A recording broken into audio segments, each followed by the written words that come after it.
Hello and welcome to Tisky Sour. We're back to the original Tisky gang today. It's just myself and Aaron Bastani, co-founder of Novara Media, author of the hotly anticipated, fully automated luxury Communism. How are you doing, Aaron? I'm good, Michael. How are you doing? I'm very well. Hot, but I mean our audience already know that. They can expect that when they tune in on a Monday night. I'm kind of used to it. Yeah. We're getting used to it. We were just saying we're going to have to do a show on climate change this summer because we are feeling it, but probably don't know enough about the climate science to connect this summer's heat wave to those broader things going on. It's been hot before in Britain. Like that wasn't because of. I mean, this is the worry is you can't. It's dangerous if you start saying, "Oh, this is because of climate change." Because if we have a particularly cold winter, then idiots like Nigel Farage will say, "Well, we're not." You need to look at bigger macro trends, such as this July, the world has literally had its hottest ever July. But like if Plymouth has a hot Saturday, that doesn't really tell you the story about runaway global climate change. Good clarification. Although I mean this is because of climate change. Anyway, you've been getting a lot of high-profile invites recently off the back of the newly popularized status of communism. Mm-hmm. How's that going? We're going to talk about that properly later on. I just want to... It's going great. I mean, it's going great. I mean, I went on the Spectator podcast. We talked about communism there.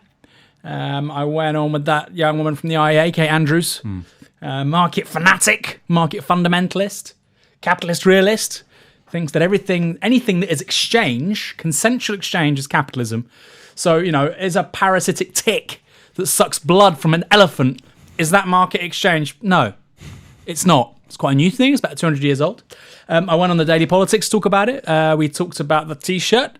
I'm literally a communist. By the way, you can go and get that at the shop.novaramedia.com. Help us build a new media for different politics. It's just come up on the screen, so we should clarify that what you just saw is a prototype. Our T-shirts aren't actually from George, the Asda brand. They are from unionised workers. That's right. From a co-op, isn't it? Sabcat. Well, printing co-op. The T-shirt's made by unionised workers, the actual physical T-shirt. It's net neutral carbon emissions and organic cotton. And then the people that print the actual T-shirts are, it's a workers' co-op. So you couldn't get a more woke T-shirt. Have I explained what's on the show today yet? You haven't. I haven't. I'll do that now. We're going to talk about the anti-Semitism row first. Next up will be a Mad Max Brexit, what a no-deal Brexit could look like, whether we're going to have one. We're going to talk briefly about a centrist party. I say briefly because it's not going to happen, but I mean, it's still interesting. What? We talk about a centrist party every week. Yeah, but I mean, it's because there's a new story about it every week, Aaron. I know. There's a new non-story. We can't ignore these things. That's true. I mean, we could. We actually could. And the consequences would be exactly the same. And literally, it would be, We're going to finish on our favourite topic, which is communism. All right, first for the anti-Semitism row. We're not going to talk about this for too long, again, because we've done many a Tisky Sour on it before, but it was leading the news this morning. It was the lead story on Radio 4. It was the lead story on Radio 4? It was the lead story on Radio 4. Well, that's because they had interviewed Margaret Hodge on Radio 4, and they like to make their own interview the lead story. So Margaret Hodge went on Radio 4 and said she stands by her claim that Jeremy Corbyn is a racist and an anti-Semite. Fucking get her out of the party. Just get her out. Controversial. No, get her out of the way. You can't go around abusing other members of, we're against abuse in politics, and then somebody calls somebody else effing this and that a racist, and he's not a racist or an anti-Semite. She said 4 months ago, there's even from March, and Margaret Hodge saying he's not an anti-Semite, and now she's besmirching his name publicly. You go to where you work, go say you're a fucking racist to your boss. See how long it takes for you to be disciplined. It took her 12 hours and she's moaning. I mean, it just shows you how out of touch Labour MPs are. It's ridiculous. We can have a conversation about any issue in the Labour Party. Clearly, we need to uphold the highest standards of probity when it comes to anti-racism. But you are not part of the solution if you go around calling your leader a fucking racist and anti-Semite. I think she needs to probably depart from the scene of public life. Certainly as a Labour MP. I mean, that's again, my point with reselection is it's always down to the local members. If they like her, it's none of my business. But I don't think that's any way for an MP to carry on personally. I mean, the whole calling him a fucking racist is very symbolic of... When John Landsman came on, actually, he was talking about this, how when Jeremy Corbyn was on the backbenches, he was a serial rebel, but he was civil. They weren't on the backbenches calling Tony Blair a fucking warmonger and calling him the perpetrator of war crimes, in Parliament in front of all the journalists. If they'd done that, I'm sure they would have got kicked out. But what they did was they sat on the backbenches and they made their complaints in a civil way.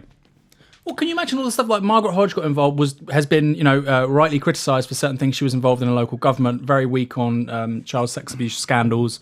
Harriet Harman, was had some sort of relationship with PI, paedophile information exchange in the 80s. They've accepted there were, errors there. They've apologised to them. But can you imagine the Labour left in the 80s? The equivalent is them saying, oh, fucking Margaret Hodge is a nonce. That is literally the equivalent. Would that be acceptable? No, it'd be disgusting. It'd be outrageous. It would be in no way helpful in tackling serious issues of child abuse. So don't do it. You're meant to be an MP. They're meant to be adults. They're behaving like children. So why is this a story again? Why did she call Jeremy Corbyn a fucking racist? Do you want to introduce that? So the new NEC code on anti-Semitism. Oh, you introduced this because you're good at this stuff. So I think it was last Monday that NEC voted on a new code for how to deal with anti-Semitism in the party. They accepted the definition which was produced by the International Holocaust Remembrance Association, but they didn't accept all the examples. Some of those examples they modified to protect the freedom of speech of people campaigning over the Israel-Palestine conflict. I personally think the reporting of this has been, frankly, awful. So lots of people are saying, why the hell could a party not implement this? This is clearly institutionally anti-Semitic to not implement this definition that everyone agrees on.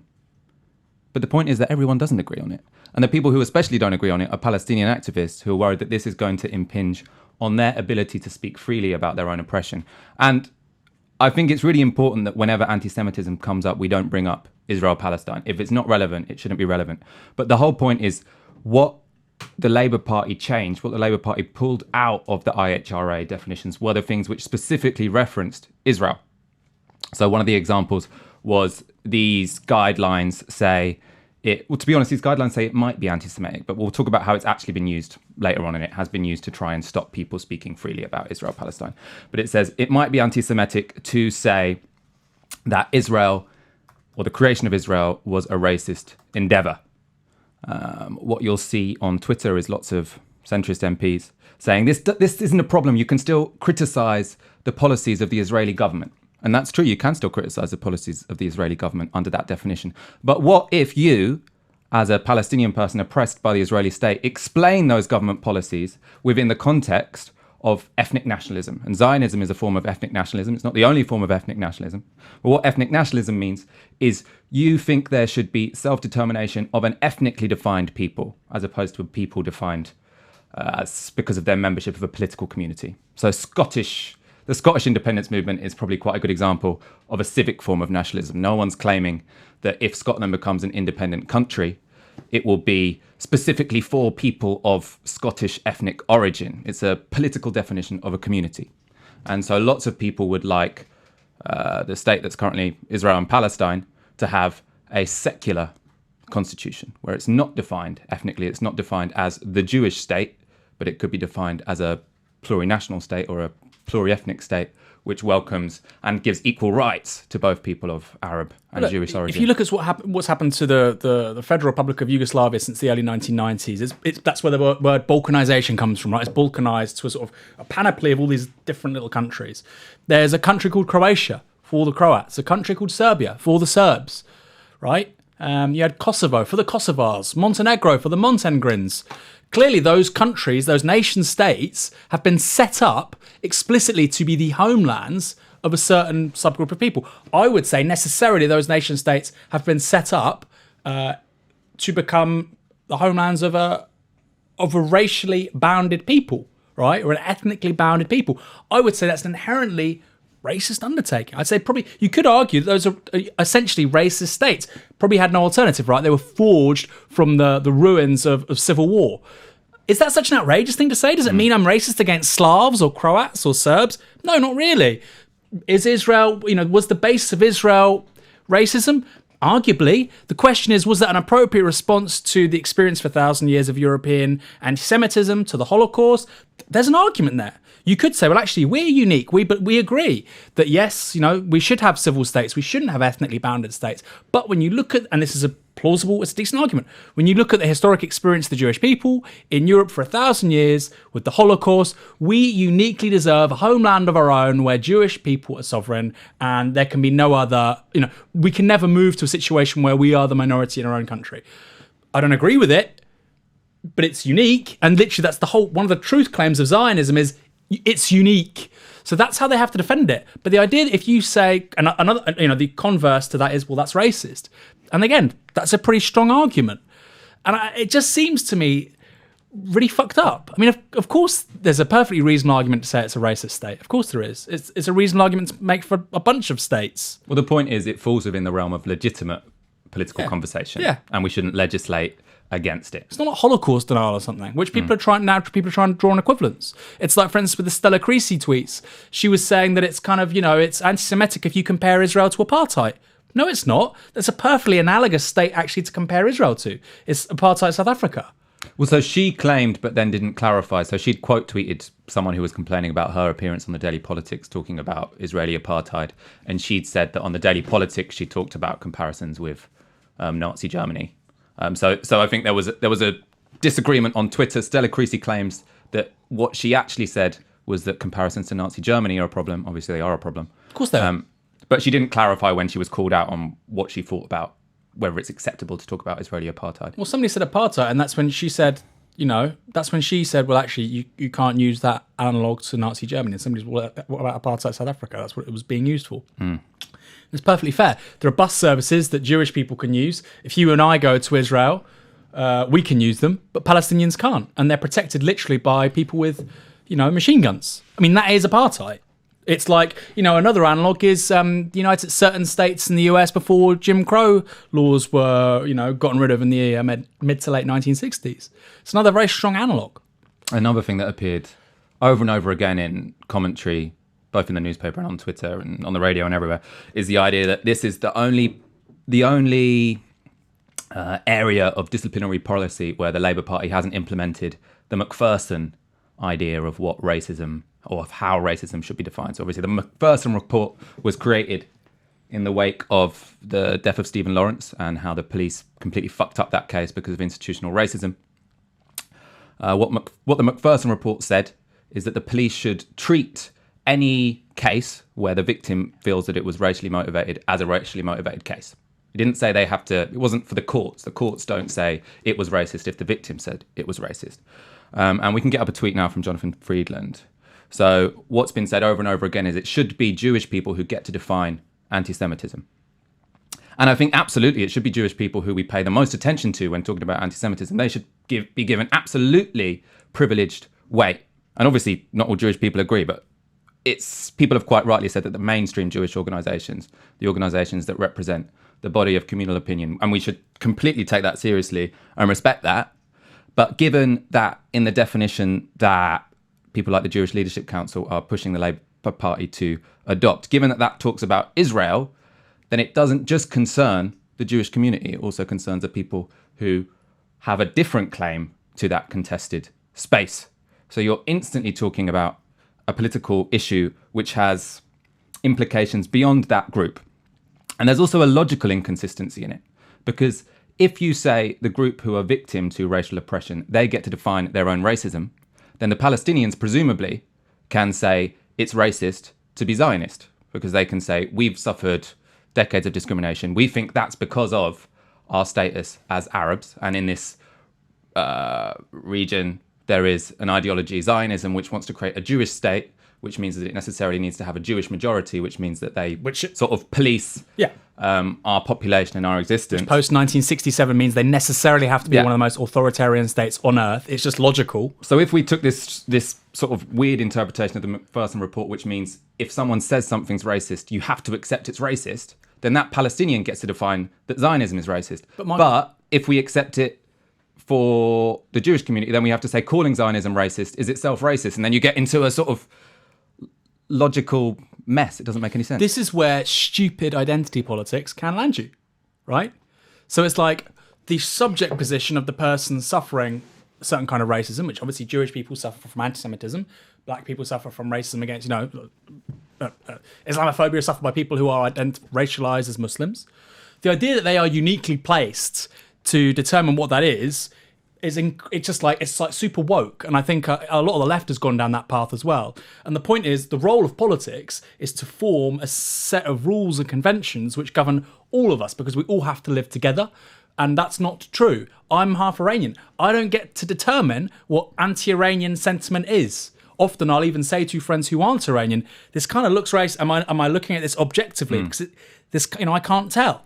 So no, the whole point of law and justice is that it's impartial. So it's probably the complete opposite of what Friedland's saying. Also, there's one of the tweets here, maybe we can go back to it. He says, worth adding that the definition which Labour has rejected is not only used by governments, councils and Jewish groups, but also by the CPS, the Crown Prosecution Service. It means Labour now holds its members to a lower standard of anti-racism than the law demands. Well, then what they'd be doing is illegal, and you would be able to call the police. I don't quite understand what that means. If it's a lower standard than the law demands, then they're breaking the law. Well, the CPS, no, but the CPS is about enforcing prosecutions where people have broken the law. The CPS isn't about the police, is it? Yeah. Because you could understand the Macpherson principle is to say to the police, if someone thinks something is anti-Semitic I don't know, maybe or you should clarify Islamophobic that. or racist, they should investigate it as such, but it's not for judges. I think it's also really... I mean, I've seen Richard Angel go on this thing about the Labour Party is institutionally anti-Semitic. Of course, Richard Angel likes these bloviating sound bites which don't mean anything. Actually, Jewish people and anti-Semitism, like I say, is probably the most powerful form of racism in the history of humanity. Well, one of them, right? Certainly up there. No, they don't. That's the kind of racism. They don't suffer from, Richard, you numpty. If a young Jewish person's walking down the street, unless they're, Orthodox Hasidic, they're not going to be identified as the other by most Europeans, right?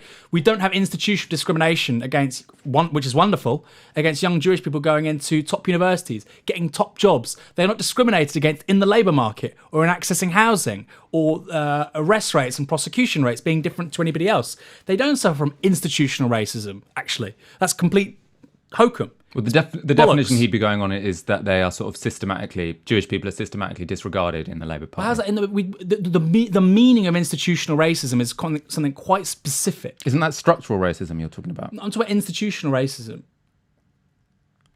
All right. I mean, structural racism is structural racism. Well, institutional racism is about a way that an organisation systematically acts. So the police were systematically dismissive of the concerns of black people and systematically discriminated against black people. If you're talking about differential outcomes in the labour market, that's structural racism. Well, it's right? a bit of both, right? It's a bit of both. Yeah, okay. We're not going to get to the bottom of it, are we? It's a bit of, okay, no, so what he would say is, maybe there'll be a subset, he said, well, they're institutionally racist against Jewish people who identify as politically Zionist.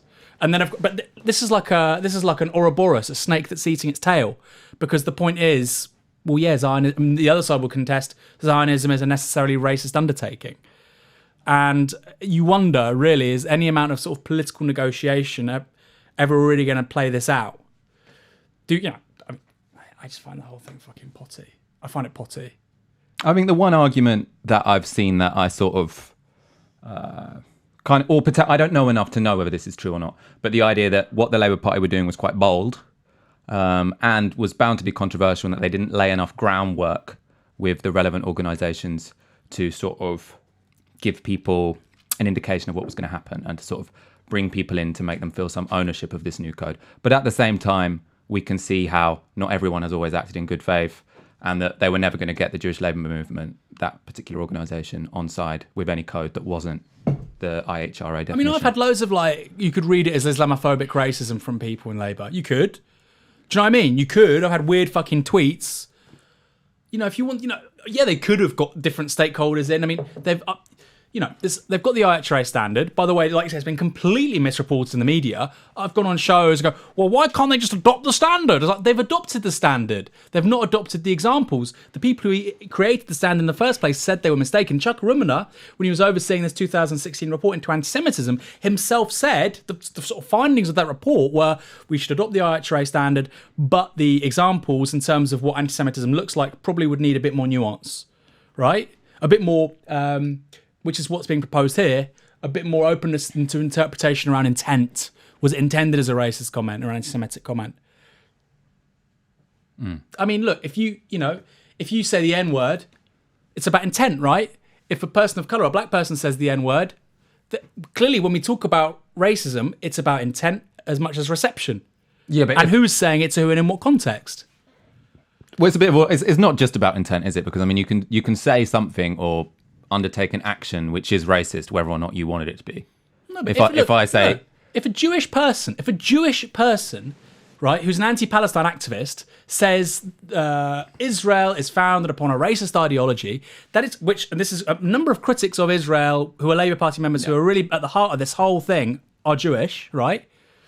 If they say that, that's clearly very different to a person who's been formerly a member of the EDL, right? Formerly a member of the EDL and the BNP, and they've got a track record of making dozens of racist and anti-Semitic remarks on Twitter.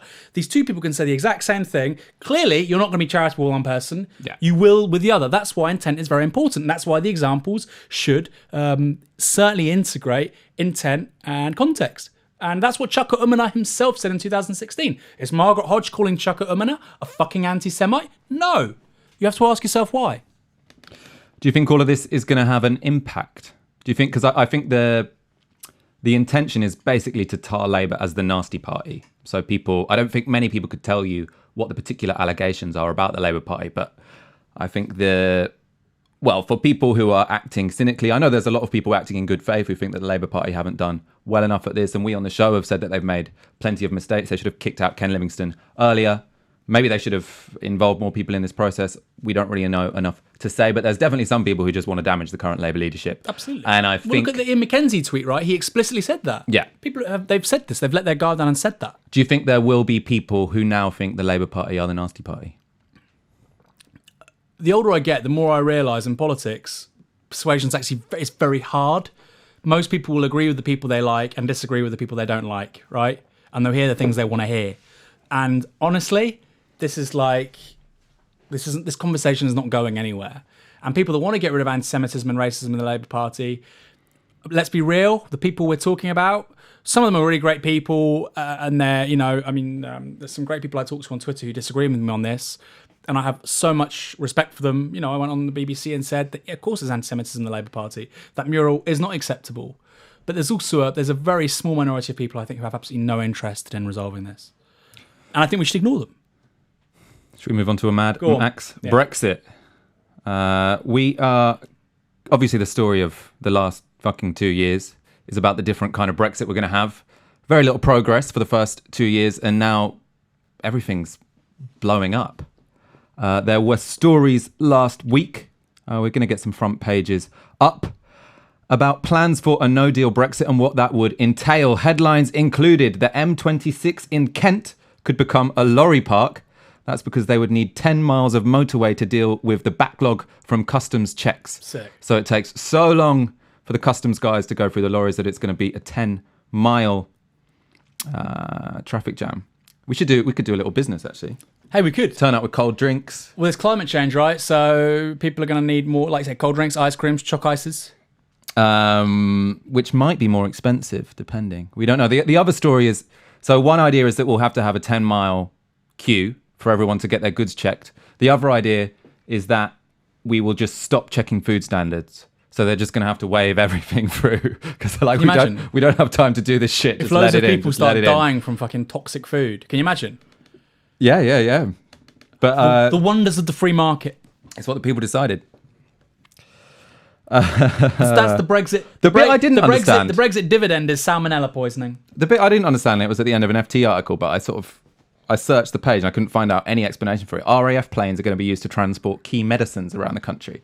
I don't know if that's sick. Chinooks. There's so many traffic jams on the roads because of lorries that the ambulance can't get through or whatever. I've got no idea what that was about. But anyway, apparently, RAF planes are going to be moving medicines and businesses are already stockpiling food. That's not because the shelves will be empty. That's because inflation caused by the pound dropping will make their imports a bit more expensive. Frey bentos so it's not a sort for the many, not the few. I like those pies, actually. Actually, yeah, I used to love them as a kid. But I mean, I'm being serious. Stock up now. You genuinely need to start buying lots of tin food, as well as, of course, donating to NovaraMedia.com so we can buy an air conditioner. The head of Amazon UK has also said there will be civil unrest within 2 weeks of a no-deal Brexit. Do you believe that?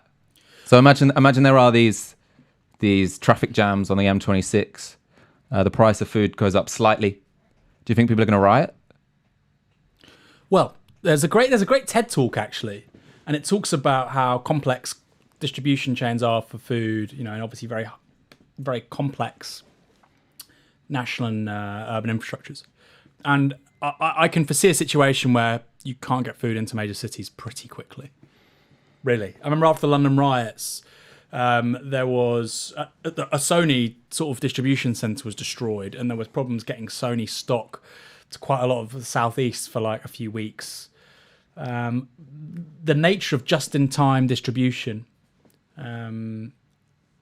means that if even if there's just say a 60, let's say there's a 40% reduction in what we're used to, that could mean shortages of really key stuff for larger cities. I mean, it could look pretty bad.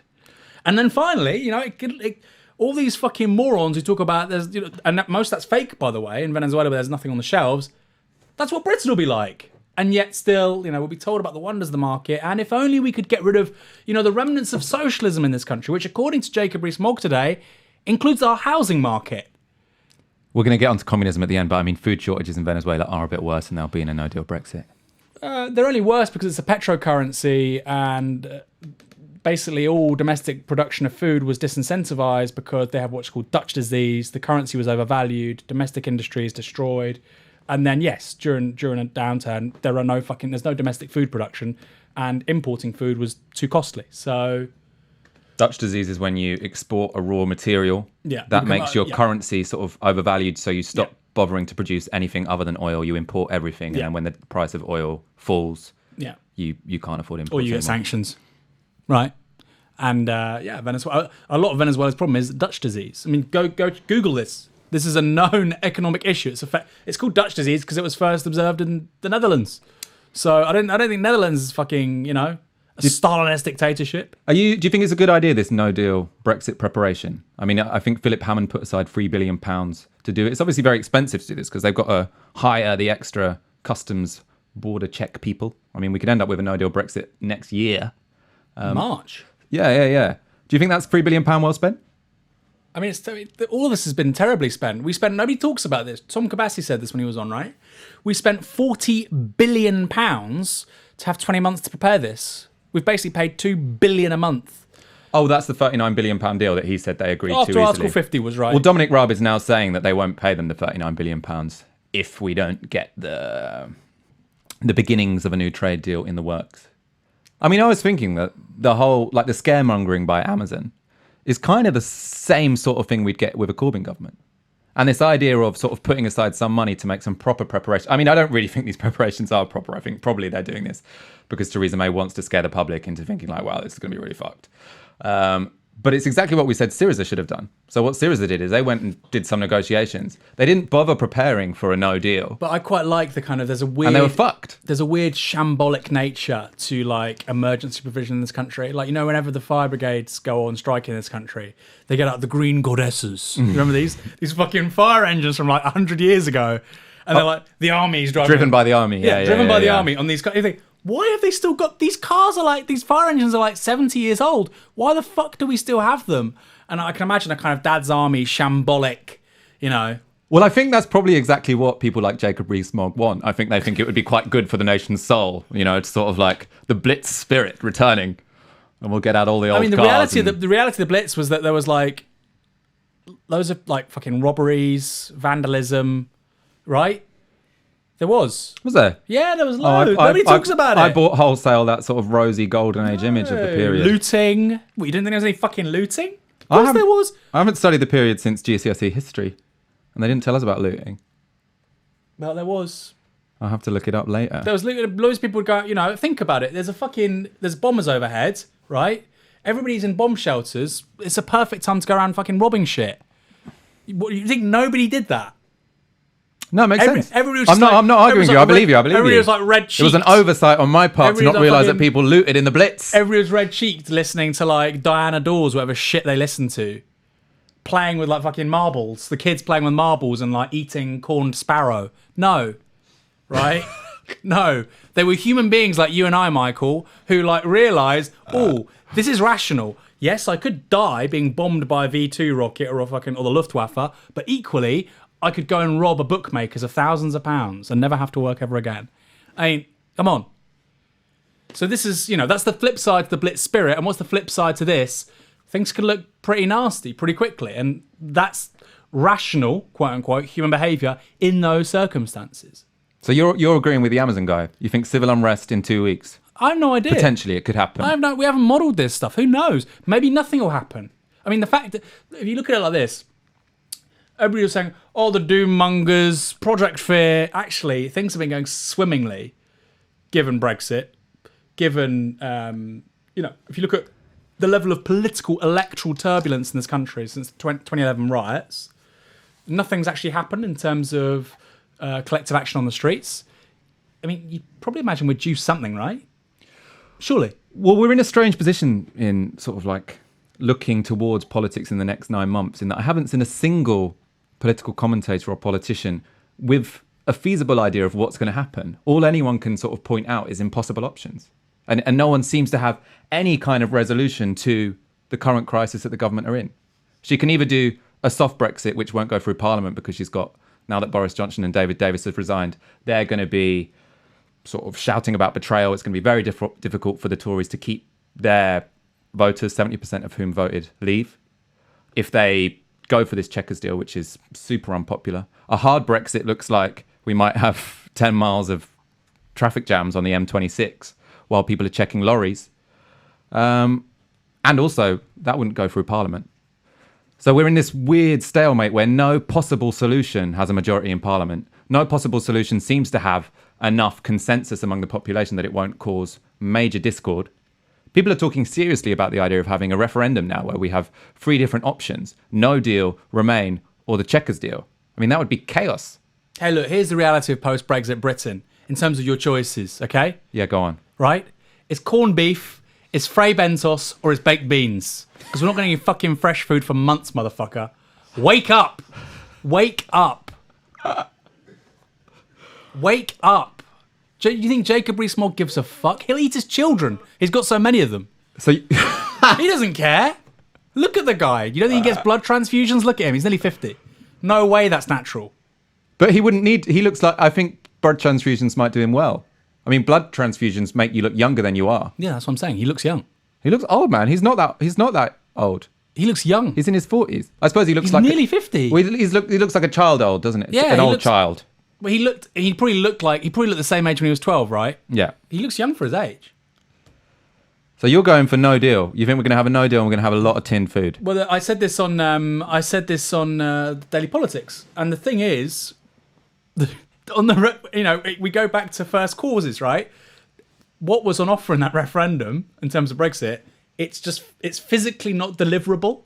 The idea that all of our relations, economic, environmental, political, legal, with the rest, not just of the EU, but the rest of Europe, can be encapsulated in 14 words it's not correct, which means that, yes, a lot of people will be disappointed. And there's not a clear social majority at this point for any particular outcome. And sadly, that's the political overhead of about 70 absolute wankers in the Conservative Party and UKIP promising people things they could never have. There's an argument to leave the EU. There's an argument to do a bunch of things. But the idea that we could, in the space of 2 years, leave the single market, leave the ECJ, it's just not, have a trade agreement, this is flight of fantasy. It can't happen. So within that 2-year period, you could only ever have a soft Brexit. I said that, and then Suzanne Evans, formerly of UKIP, said, well, there's Article 50, so you're just making it up because the provision was there. Nobody's ever done it before, Suzanne. Nobody's ever fucking done it before. Show me a successful example of a country leaving the EU. People will be saying that, by the way, in 2 years because we're not going to do it. You think we're going to stay in? No, we're not going to success. We're going the whole way around. We're going to go no deal, stay in. We don't fucking know, do we? This is the whole point of politics in 2018. Unless you think everybody eating Frey Bentos pie is a success, then no, it's not going to be a success, Michael. I think we're going to leave, but I think it's a hard Brexit, yeah. Sick. Sounds kind of interesting. We're going to have some really interesting shows when there's no food on the shelves. Well, yeah. I mean, we can eat the plastic plants. A centrist party. A centrist party. Okay, feeding off this. Whether or not we have Brexit, we're going to have a fucking story every other week in the Sunday Times about a new centrist party that I think is never ever going to happen because the centrists are already overrepresented in Parliament. They don't have any social base and half of the Parliament are Michael, centrists. if politics in this country looks like 28 days later, why would you want to set up the political equivalent of Waitrose? Nobody's going to buy it. Nobody shops at Waitrose when it looks like a fucking zombie movie.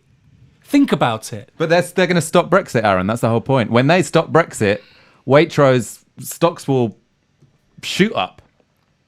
We'll have a Waitrose in Peckham if they stop Brexit. No, mate. No. What's it? We were talking about this, of course, because Vince Cable didn't make the vote. Was it last Monday, Tuesday? So last Monday, he missed the vote on the Customs Bill amendment, which would have committed the government to staying in the customs union if there was no other deal reached by March 2019. That's pretty big. Pretty big deal. Guaranteed a soft Brexit. It could have potentially also toppled Theresa May. Both Vince Cable and Tim Farron missed the meeting. Tim Farron because he was talking about gay sex. And what else? Yeah. Bit of a one-trick pony, as I say. And Vince Cable was talking about creating a new party to stop Brexit, which will never happen. They lose. I really do think that there's no potential for this to happen. I think the only reason there's constant talk about it is, one, because the Times needs something to write about, but also because people like Chukwuemeka are just freaking out and they don't know what to do. So if you think about, they're never going to lead the party again. Look at Jeremy Corbyn. So for 30 years, he thought he was never going to lead the party. But the reason he stayed in is because he was a guy with principles. He quite liked serving his constituents. He liked being in Parliament to represent the values that he represented. Chukwuemeka doesn't care about anything else but power. And he has no root to it whatsoever. And that's why he's coming up with crazy ideas. Like maybe he's going to be the new British Macron. Because it's literally the only... Even if it's only got a 10% chance of succeeding... Well, even if it's only got a 2% chance of succeeding, which I still think is overselling it, he'd prefer to start a new party and take that jump than sort of like condemn himself to a life on the back. I don't actually think that's true because I think he wants the 90k a year or whatever it is. The unity government thing, what about that? The unity government, I could imagine, and the reason I could imagine is because Chukwuemeka would like it on his CV to be a sort of like shadow, it wouldn't be shadow this time, would it? To be a government junior minister, even if it was for the Tories to put through a soft Brexit. I think any promotion he'll take, so whatever party offers it him, he'll take that promotion. So I could imagine the National Unity Government actually, where basically around 20 Labour backbenchers go over, or they create their own sort of like parliamentary group, which is sort of like the National Party or something. Yeah. And then they vote with Theresa May during the Brexit process. The disposition is there. If you look at, for instance, what people are tweeting about the polarisation of politics, I saw a great tweet from Ben Judah, friend of the show, Ben Judah. I like Ben Judah. So it's not in any way attacking Ben Judah. He said, you've got communists on GMB, you've got people in the Times saying, we need more strong men. It's like the 1930s, but a sort of bizarre, absurdist simulacrum. And I think there's a lot of people I've seen saying that. For instance, Jess Phillips is saying that. So I think there's a bit of truth to that, right? And I think there's a lot of people at that disposition who are now beginning to really get that the cat's out of the bag politically, and it could get a lot worse when Tommy Robinson's released. We have hard Brexit, economic downturn intensifies, real wages continue to fall, and people don't really know how that plays out, because on Novara we've been saying this stuff for years, but I think their mental universe was only really challenged with Brexit 2 years ago, and then even then they thought that was the outlier until 2017, and then even then I think a lot of people were just saying, man, no, it's all bullshit. And then of course with the local elections early this year, Labour got basically the same result they got in the general elections. They got great results. And so it's setting in now that politics has permanently changed. And so I think the disposition's there. Do they have the leadership? No. And the sort of almost the cliche of capitalist realism, it's harder to imagine the end of capitalism and the end of the world. It's truer for these people than for anyone else. So I think they're almost prisoner to their own ideological system in so much as they can't act decisively when that's precisely what is needed. And that includes not just the Labour right, it includes Vince Cable, it includes a bunch of other people. Whereas the Social Democrats of the early 1980s came from a generation where, political alternatives were plausible. It's almost like this is an outgrowth of Thatcherism. They can't take decisive action. Because that would mean being big P political, right? Rather than just sort of being technocratic managers. It would have to be about persuasion. It would have to be about grassroots activism. None of them have ever done that before. Ever. And I think they kind of know that. That none of them have ever actually had a political fight. No. They never had to persuade anybody, you know? So, no, I agree with you. I don't think a new centrist party is going to happen. You see this thing in the Times yesterday, the Sunday Times. And it was like 43% of the public would agree with a Eurosceptic, hard Brexit, far-right party. And it's like, that's UKIP. It's polling fucking 7%. Well, they said, so what their polling said was that I think it was, 40% would consider supporting a revived UKIP. So they asked, would you support?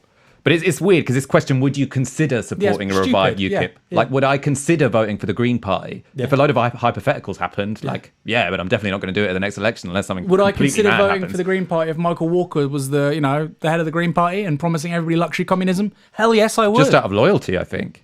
Although, look, the compliance unit might go all of that. No, but of course.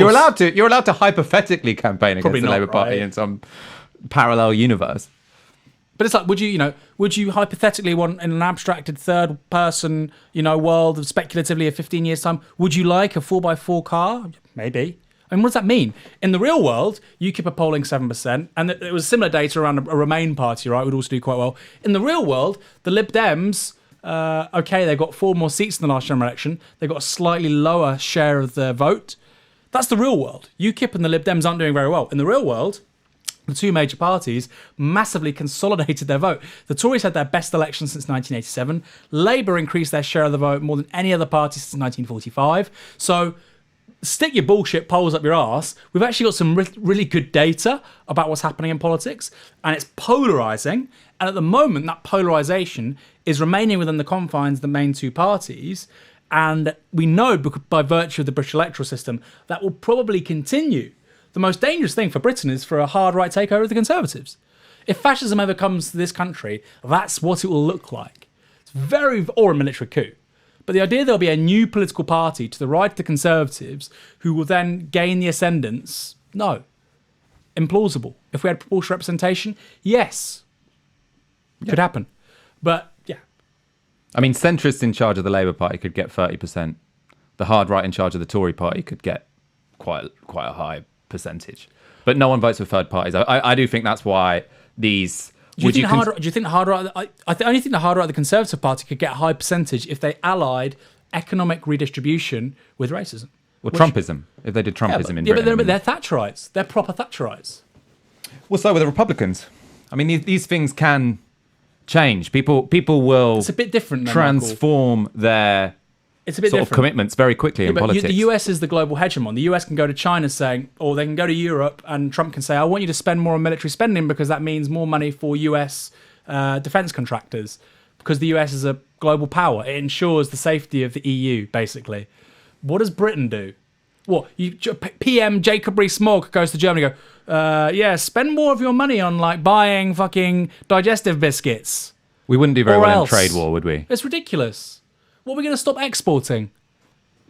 No, it's that you stop importing, right? No. In a trade war, you say we're not going to import that, and then you have to make it yourself. Whatever. My point is, we're dependent. We're basically economically dependent on financial services. We only export services. Is my point. There's it's ridiculous. We need them more than they need us. You can have a economically progressive, completely racist, reactionary party in a small country that doesn't have much economic power. Though, look at the Liga in Italy. I mean, what can they do? Not much, but they can talk about raising benefit. They can talk about raising benefits and being fucking racist. But Italy's fucked. What have they done? How have they been successful? They haven't renewed Italy's economy, have they? No, but that can work. That message of economic nationalism can work in China. It can work in the US because these are giant global economies, also with an outstanding military capability. If Britain becomes this belligerent, isolationist country, it's just going to become really poor and really shit really quickly. Whereas the US, not necessarily, right? Yeah, I mean, I don't think that La Liga are economically nationalist, are they? Because it wouldn't make sense. Nowhere near. They're neoliberals at the moment. No, I feel they were talking about lowering the pensions and stuff. They want a flat tax. Yeah, but they have a really contradictory policy platform. So they want a flat tax, but they also want to lower the retirement age and things like these. So they sort of have really tried to appeal to working class voters on an economic platform, but they also tie it to lowering taxes, exactly just like Trump, actually, without the economic nationalism, because it's not really possible to be an economic nationalist in Italy. No. because you can't start a trade war because you're in the EU. Anyway, we agree. There's no new centrist party. It's not coming. What else? What else do we agree on, Michael? I don't know if we do agree on communism. Oh, I think we do. Well, let's see. Let's draw that out. Come on. Ask me some questions, Michael. Well, you start telling me, how did your conversations go on these different platforms? So communism is back with a bang because of our very own Ash Sarkar shouting at Piers Morgan. Everyone watching this will already know this. And it started a big debate, basically, about whether it's, one, acceptable morally to tie yourself to communism because of the crimes of Stalin. Two, what people actually mean by communism. Is this just a sort of like hipster identity thing, or do people actually want communism in Britain? And then some debates with people like the IEA who just think you can solve the housing crisis by privatising everything, which is what Kate Andrews said to you. Really bizarre that you think that's how you can solve the housing crisis. That's the one part of the economy where that's really not going to work. Well, I mean, there's loads of parts of the economy where that's not going to work, but especially in housing. Yeah. But anyway, why do you defend communism now? Do you think it's useful that we're all talking about communism on the Labour left? It probably isn't useful. Yeah, these are separate issues. I mean, we're not in a general. Or what is the use of it? Why is it important to be talking about communism in 2018? Yeah. We're not in a general election, right? So it's not like we're going on to the electorate and saying, oh, we want communism. There are certain political issues which are far bigger than even Labour winning power. They include automation and what it does to societies built on work and having to earn a wage to live. Climate change, okay? And climate change will have a number of terrible consequences, first and foremost on the global south, because you have rising populations with rising demand at the precise moment that that crop yields fall, water falls, right? Fresh water levels fall. And you have societal aging.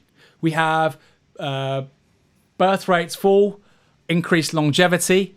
People are living longer, but that doesn't mean that health span is getting better. You will see an increased amount of money having to be spent on social care for people with dementia. Dementia is now, go Google this, it's the number one killer in this country. It's dementia. In the US, it's now 6th. And that is a consequence almost of our success as a species. We're living longer and longer. But the problem is, with a lower birth rate and an older population, you have a problem with collective welfare premised on taxation, right? Because you have more dependents than people paying into the system. So there are a number of these problems. And I don't think free markets, or even actually social democracy, can solve any of them.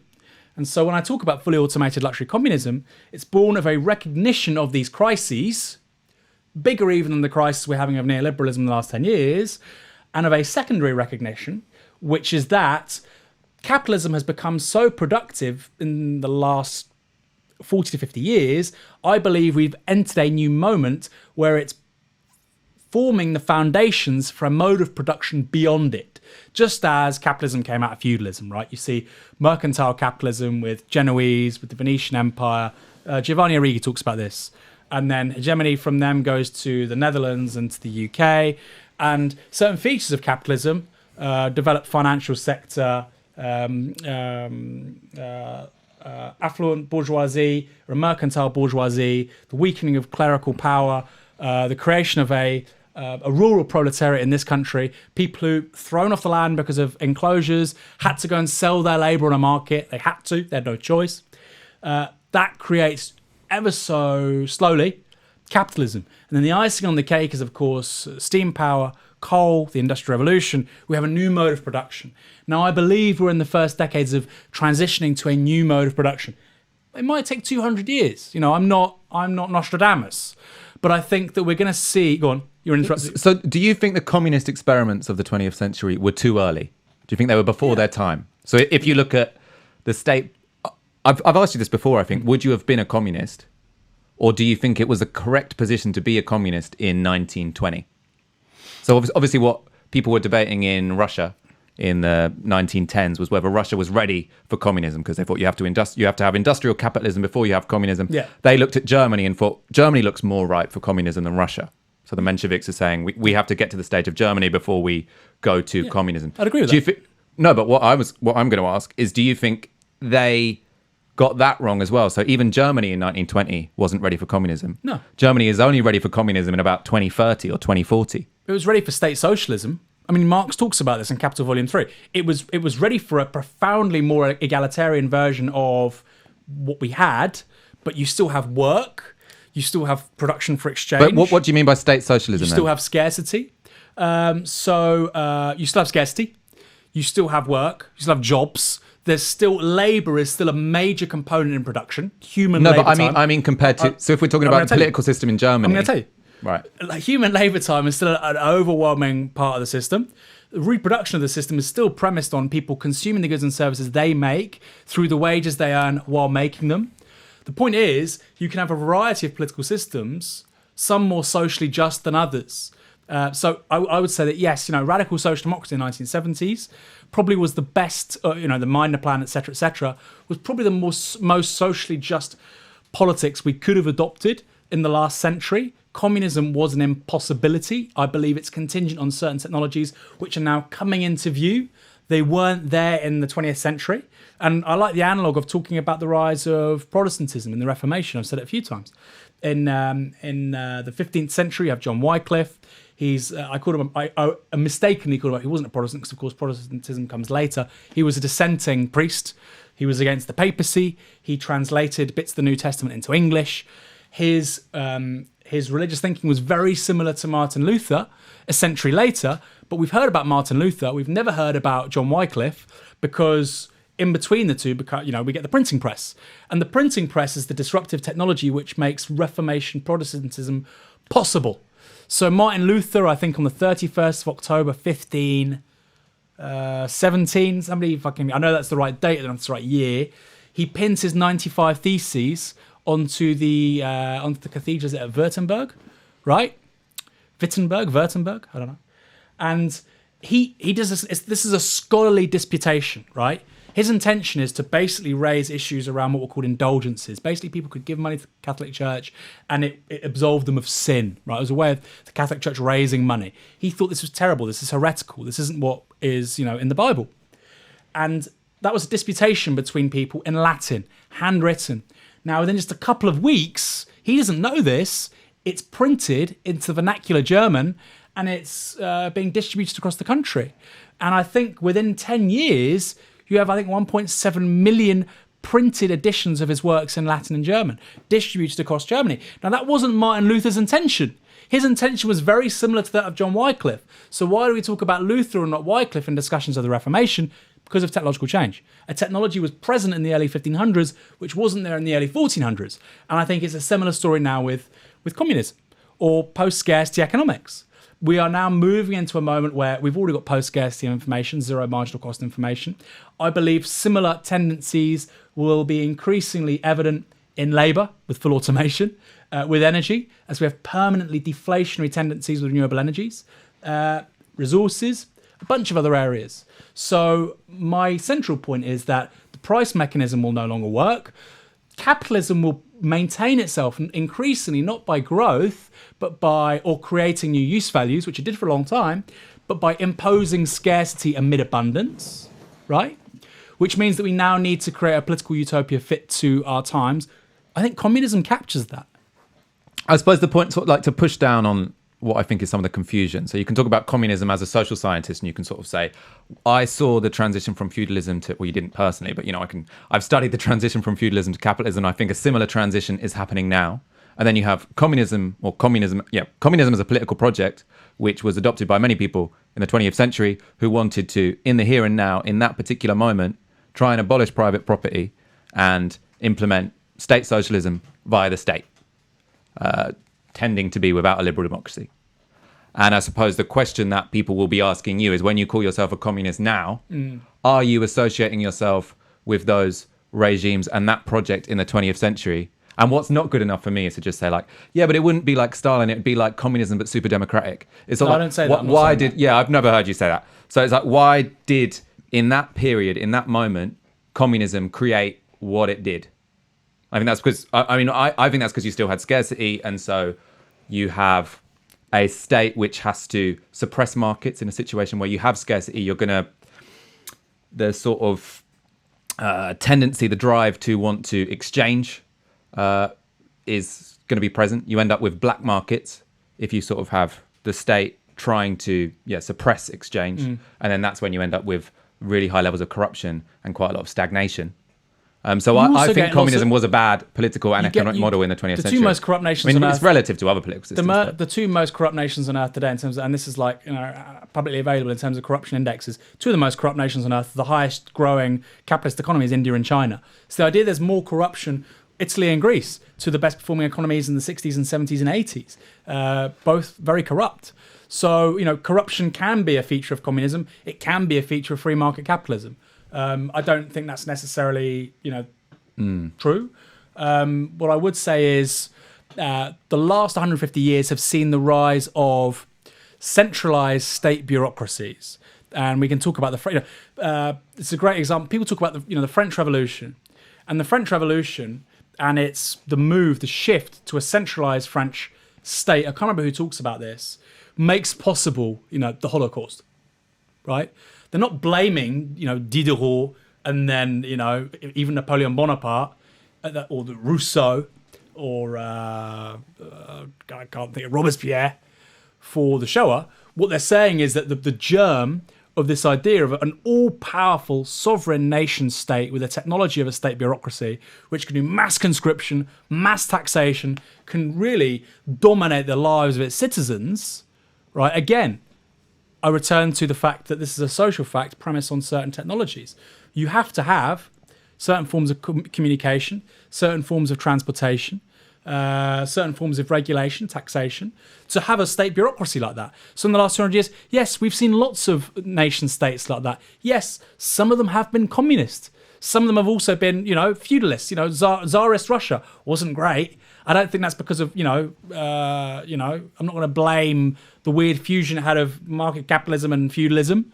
It is what it is. And the reason why I say I'm a communist is because I believe in the next several decades, we're moving to a mode of production where the price mechanism will no longer capture a lot of our transactions. I think GDP is falling apart already.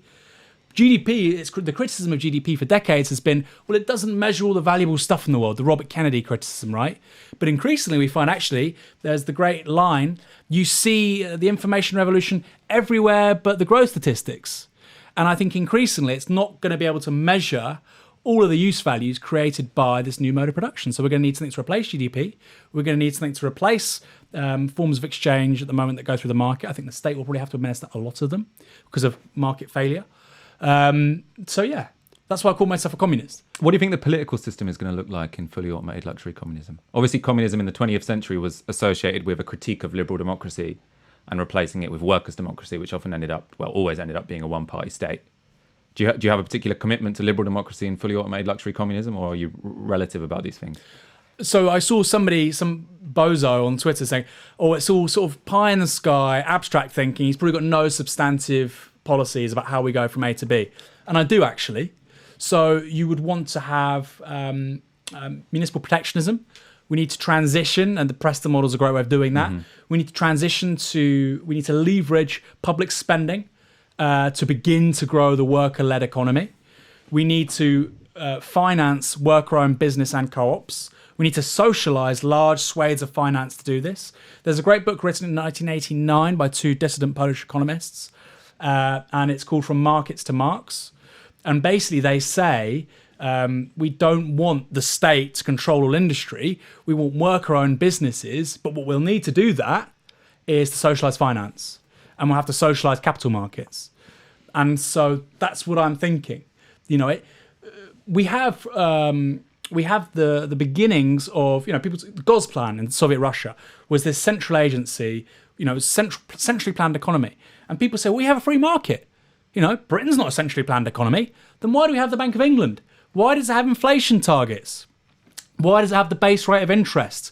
What are its political priorities? So every political system has a measure of central planning.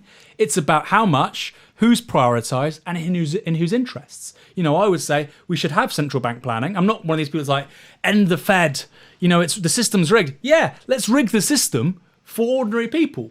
So let's have central bank planning which prioritises increasing productivity, introducing robotics and automation into the economy. Basically, we need to keep house prices flat for 25, 30 years. We do that through building lots of new homes, but also just through lots of... Grace Blakely talks about this in a great report recently for IPPR about, how a central bank can do that. Like I say, we socialise finance. We have to introduce a UBS.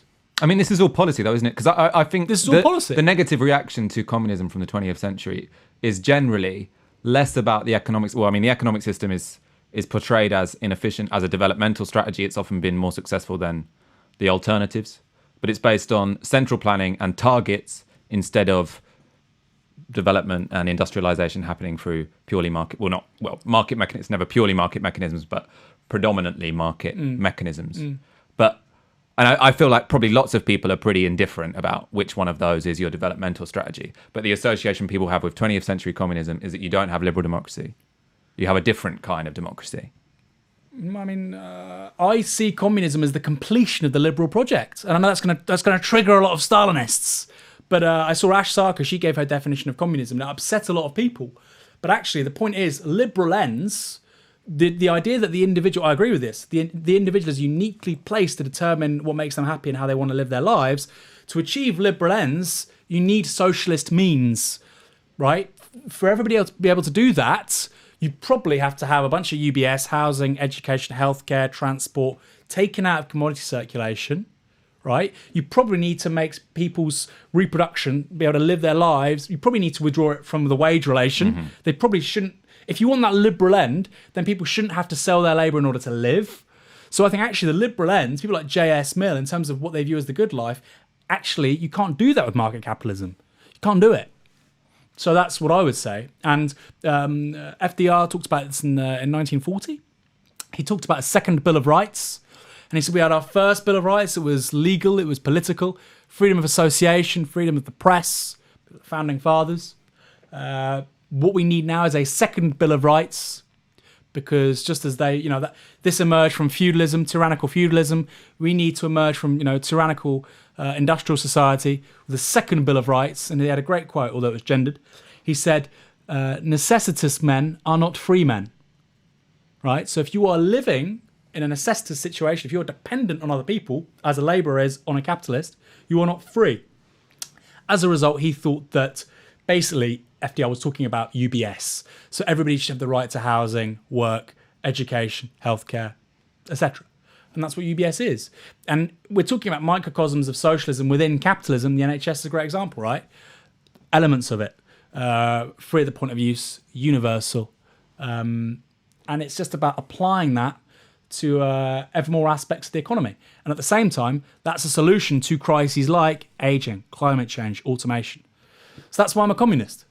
It sounds like social democracy until the price mechanism breaks down, and then we'll see what happens. But it's not social democracy, because social democracy is based upon a growing economy, and the dividend of that then pays for ever more generous social services. This isn't saying that. Social democracy can't work within a steady state economy. That's the problem. Social democracy is a compact with capitalism which says, okay, this kind of economics is uniquely placed to improve living standards. You guarantee 2% growth a year. We'll guarantee to people, improving social services. This isn't saying that. This is also saying we probably need to move beyond GDP. We probably need a new metric by which to assess social progress. You'd bring in probably concentrations of carbon in the atmosphere. You'd bring in the extent to which UBS is universal. You'd bring in lifespan, but also health span, a bunch of measures by which to judge a successful society, overall levels of fixed capital to variable capital, automation of the economy. And that would become your metric rather than GDP. So, I mean, it's not social democracy. It has aspects of it, but it's not social democracy. I suppose it depends how you define social democracy, right? Because you can see social democracy as a historical compact between capital and sort of like labour in government, or you can just see it as liberal democracy plus a mixed economy. It's close to democratic socialism. Yeah, that makes sense. It's like a hybrid of democratic socialism and social democracy, in so much as there's ultimately there's an endpoint, which is that the market probably won't do very much in the economy. But whereas historically democratic socialism resolved that by ginormous monolithic state actors controlling all of economic life. Yeah, we'll probably want that for some things like healthcare. You're talking about state socialism there, really, not democratic socialism. No, I'm saying whereas democratic socialism historically tied itself to that Fabian idea that, that we'll have nationalised industry, worker ownership effectively meant nationalisation. What I'm saying is not that, okay?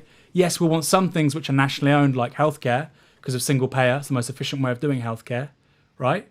But no, the economy, Marx talks about communism as a free association of producers. That's what communism is. But it's a free association of producers, not depending on having to sell their labour in order to work, not dependent on market exchange. I'm looking at you on the live feed, and you're looking really sweaty. Good. And I think I'm probably looking just as sweaty. So I feel like, should we finish up? Mate, look, I'm half Iranian. I'm going to be sweating. I was sweating when I got up this morning. Really? Is that an Iranian thing? Well, I think so, right? Because sweating is it's an evolutionary response. People who like brown people sweat more than white people because it's a cooling mechanism, right? Yeah, it's a cooling mechanism. Yeah. But I'd have thought it also responds to the levels of heat, right? I think brown people. I mean, my general experience is that brown people sweat more than white people. All right, I'll Google this after the show. Check it out. I mean, maybe I'm being racist. It was a pleasure. We're not going to any of the comments. Oh shit, that's a good point. Go on, give us some questions, lads and lasses. All right, we'll go through some comments that aren't quite questions at this point. Libertarian socialist future. We already have more empty homes than homeless people. Absolutely right. We could end the homeless crisis tomorrow. Yeah, but we agree with that. Also, we can knock down a lot of those houses and build better ones. You know, just saying. But I agree with you. Yes, do that tomorrow. I mean, we always say on the show that, I mean, markets in land don't fucking work. Whether or not you're a social democrat or a communist, I mean, I think the idea that we have private property when it comes to land is just a nonsense. Yeah, socialised land, socialised finance. Labour's no longer a factor of production because we moved to fully automated economy. But even in the here and now, communism. you should socialise land. Equals communism. Like what they have in, I think it's Singapore. Was the degeneration into Stalinism in Russia inevitable? Big question. Go on, can you say again? Was the degeneration into Stalinism in Russia inevitable? I don't know. What I do know is that the Bolsheviks after 1917 had to adopt Taylorism because they were in a very underdeveloped capitalist economy. So they had to do that. So partly yes. How do you turn a backwards feudal society into a hyper-advanced society where, you know, the economy is advanced actually as almost anywhere else on Earth? It probably requires quite a lot of authoritarianism, you'd imagine. I mean, like China. China is now a far more advanced country than Britain is. To do that in the space of 40 years takes quite a lot of... Well, it's not in terms of GDP per capita, but I mean in terms of the level of technology they're using and the size of the economy. You know, that people are talking about the new Sputnik is China versus the United States with gene editing. You know, the UK is nowhere on that. It has its own national space agency, etc., etc. So to do that in the space of 40 years, that level of scientific progress, the number of engineers it produces, scientists it produces compared to us, even on a per capita basis, is pretty impressive. It's not as high, obviously, because we're a small country. To do that quickly, I think probably means you have to be authoritarian. I mean, I think that if you want to advocate for communism in the 20th century, if you want to say that communism in the last century was quite good, you need to own Stalinism. You need to own authoritarianism. Because I do think that the idea that you could have libertarian communism in that period is just bizarre. I mean, you need to have some force which is organizing production, and that's either going to be exchange or it's going to be targets. Firms and if you or have states, it, right? if you have it as targets, which is what the Soviet Union had, they had 5-year plans. Yeah. Then you're going to end up with, I mean, in some respects, sort of like a really high level of development, high levels of investment, and the Soviet Union did grow very fast in the first half of the 20th century. Quite successful. Some of the highest growth rates ever. But it also did have some pretty fucked up consequences. Yeah, it did. Look, and that's partly because supply and demand as a way of assessing what gets produced doesn't always work quite so badly. So why you often get famines in communism. I mean, you get famines in capitalism as well. But one of the reasons you get famines in communism is because the state demands that people produce something at a particular price. They say, well, it's not really worth us producing it at that price. And they don't produce it or they hoard it. Whereas because you're suppressing markets, and in that situation, if you let that market flourish, you might not have had that particular famine. You might have a different famine for a different reason. Obviously, there were lots of famines in the colonial period, but that was for, I think, sometimes reasons specific to colonialism. I mean, every country which has sort of bootstrapped its way into modernity, whether it's Britain with the enclosures, right, moving into a form of market capitalism. Did that have a famine with it, the enclosures? Well, though, you've got the Highland clearances, for instance. this Marx talks about Yeah, in yeah, Capital. yeah. But was there a famine there? They displaced a lot of people. Of course. There's a quote from Lord Macaulay, I think in 1830, and he talks about the state of peasant workers in England, and he said their lives were as abject as any in Europe. So yes, people were living like very horrid lives, and people are like, oh, the gulag. Yeah, we had gulags. They were called workhouses. So it's quite similar, actually. It's called the Engels pause. Basically, living standards don't get any better between 1815 and the 1840s, despite industrialization. Actually, life gets pretty shit for most people. That was a very violent process, rather, in the transition to market capitalism in this country. The United States becoming a modern capitalist economy. Pretty violent too. So, yeah, I agree with you. They have to own it. I mean, it's a different kind of violence, isn't it? I mean, like the explanation for the gulags is slightly different to the explanation for communal violence in India when there was partition. Do you know what I mean? No. I'm talking about literally the workhouses of Victorian. The workhouses introduced into Britain after 1832 are a perfectly equivalent analogue to compare to gulags.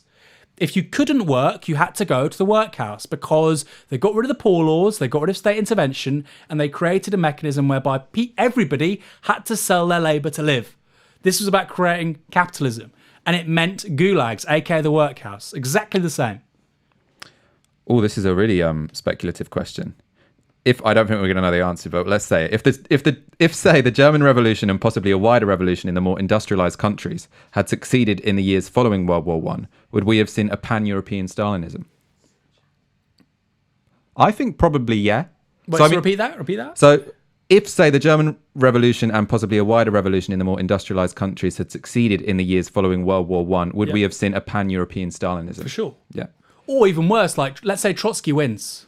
Right, and we have permanent revolution. And again, like the German Revolution works, we have permanent revolution in Europe. I've seen the counter-argument made that, the Nazism would have been seen as like a legitimate nationalist response. Can you imagine that sort of alternative history, right? Mm-hmm. You have like Europe, Stalinist, authoritarian, communists, and then the sort of insurgent movements of the peoples from below, fascism therefore, authoritarian fascism would have been seen as like the insurgent ideology. I think the struggle for freedom. It's a good question because I think that's another cop-out you get from some communists, which is they say, it would have been fine if, or people defending communism where they say, it would have been fine if Stalin hadn't won. It got fucked up because there wasn't a revolution in the rest of the world. Yeah, I think that's kind of silly. It's a kind of shitty... It's kind of stupid. It's a way out, yeah. It's stupid. Own it.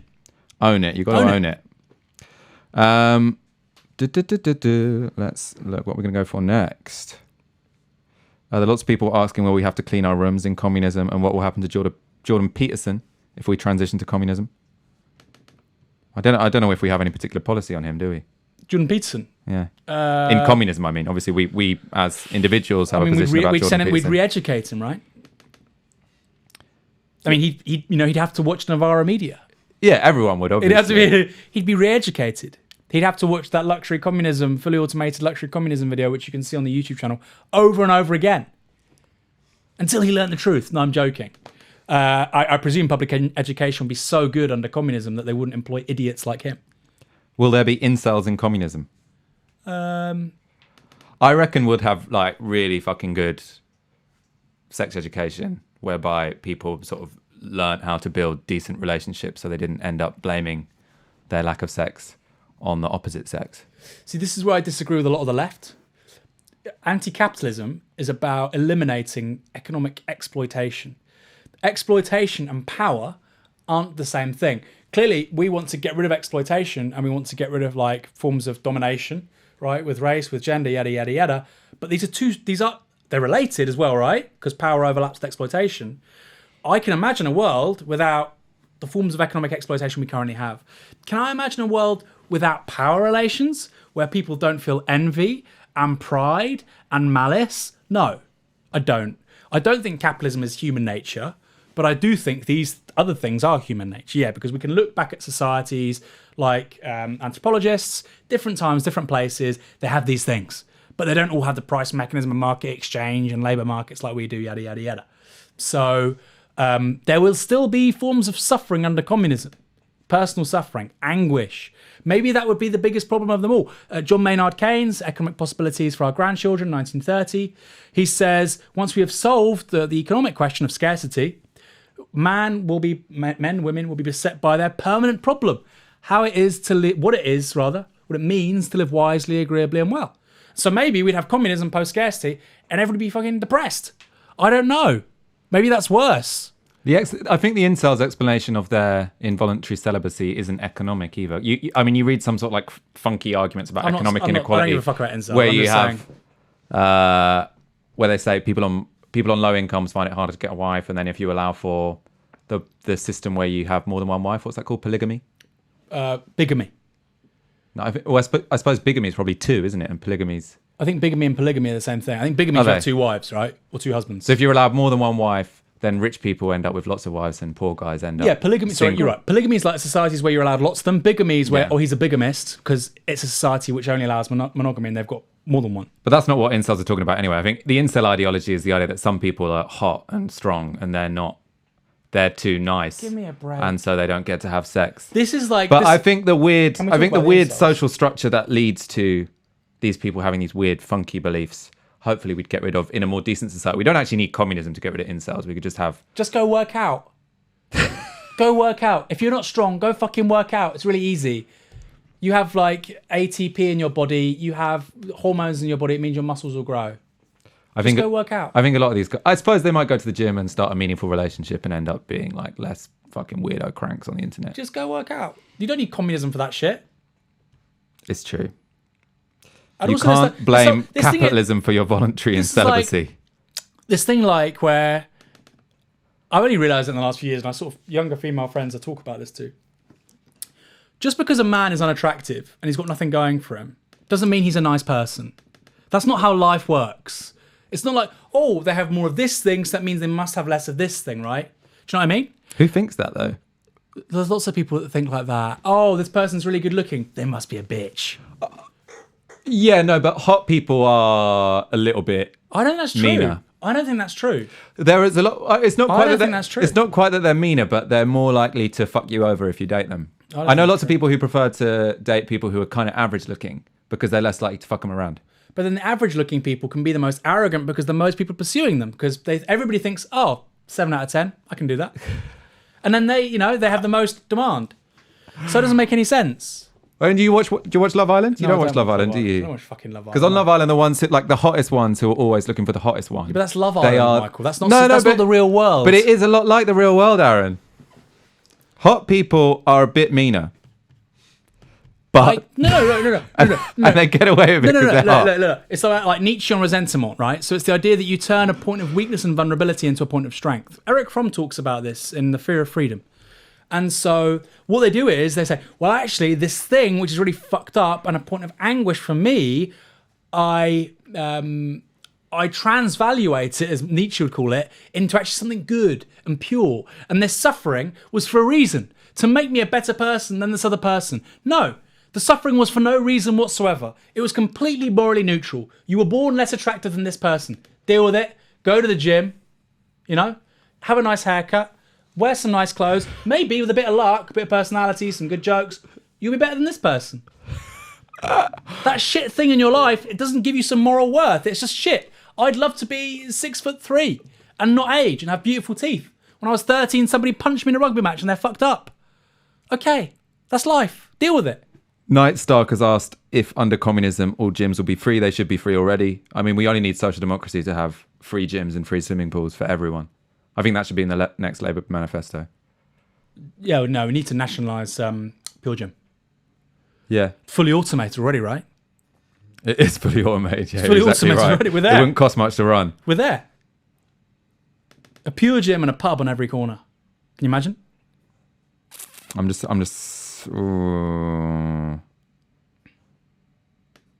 I don't think we've got time to take many more, have we? Nice guys finish last. Trotsky. They do. That's quite funny. Nice guy. This is my one piece of advice to like my younger female friends. I'm not going to say it to an older woman because they'll be like, Aaron, I'm older than you, shut up. Don't ever trust a man who thinks they're a nice person. Never. They'll fuck you over. They will fuck you over because they believe that they're absolved of patriarchy. They don't think they participated in it because they're so nice. Bullshit.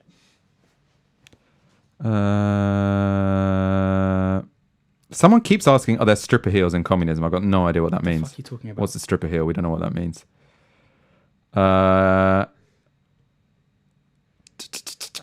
No, we're good. One person's asking about Jane Merrick. Oh, go on. What's they saying about Jane Merrick? I think they just say, what do you think about... What do you think about... I don't know. I mean, I think it's rather eccentric to join the Labour Party to then vote for Angela Eagle. I mean, how many people actually did that? I mean, it shows you how unrepresentative the commentariat is of normal people. That's really marginal. It's amazing that she then complained that people called her out for it. Like, she said, it breaks my heart to leave the Labour Party because, like... She said it breaks her heart to leave the Labour Party because of what Corbyn's done when she literally joined the Labour Party to get rid of Corbyn. Like, she knew what she was getting into. 2 years ago. Bizarre. And she'd previously said, I would never join any political party, perfectly legitimate position because I'm a journalist, I want to be impartial. It breaks my heart. Okay. All right. Okay, Jane. We're shutting down. Aaron, you ready? I'm ready. You ready? For what? For ending. Oh, we need to do a big shout out first. We need to, for support.novaramedia.com. Yeah, I was going to do that. Get the begging bowl out, Michael. All right. Guys. Come on, put... We still live under a capitalist system. Yeah. These podcasts are not yet automated. Although they are free at the point of consumption, right? They are free at the point of consumption, which means that you have to fund it a different way. We are not automated. We have Gary working behind the scenes. We have Tony working behind the scenes. There's always a lot of people making everything we produce happen. And we need some money to keep that continuing. So please go to support.novaramedia.com. Sign up for a monthly donation. It's what makes this possible. It's what keeps us going. We want to get bigger and bigger. Obviously, if you want I'm literally a communist t-shirt, don't worry, that is just a prototype. The real thing looks much nicer. Go onto our website. They're selling like hotcakes. And by the way, selling t-shirts doesn't mean you can't also be communists, because we live in a capitalist society. You need to make a living. We're selling something. It's unionized labor, and it's from a workers' cooperative.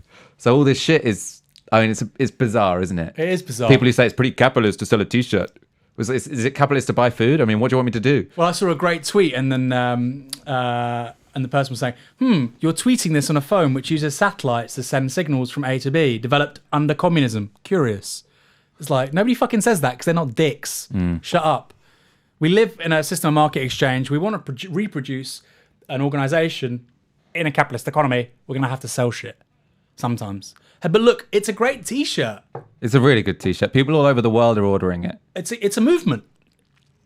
It's more than a T-shirt. It's a movement. But I mean, obviously the thing we love more than anything is you subscribing at support.novaramedia.com. Join the family. Join the family. You get, That's where you don't get anything. You don't get anything. You get what you get already. We have the free rider problem, right? We have a free... Well, I think you get priority access to tickets, but that's only if you live in London. But we might add some things. We might add like an email or something. There will be some new stuff. There'll be some new perks, but anyway. But look, there's a new podcast coming out. We're going to get more regular videos. We would love to do this show every night, other shows every night. Help us do it. Go to support.novaramedia.com. Help us build a new media for different politics. We may even be able to get air conditioning. I think that's pretty far off. That's a bit ambitious, right? That's a bit ambitious, even more than I reckon that'll be for next year's fundraiser. This was Novara Media. This was Tiski Sauer. I'm Michael Walker. That's Aaron Bastani. We'll be back the same time next week. See you then. Ciao for now.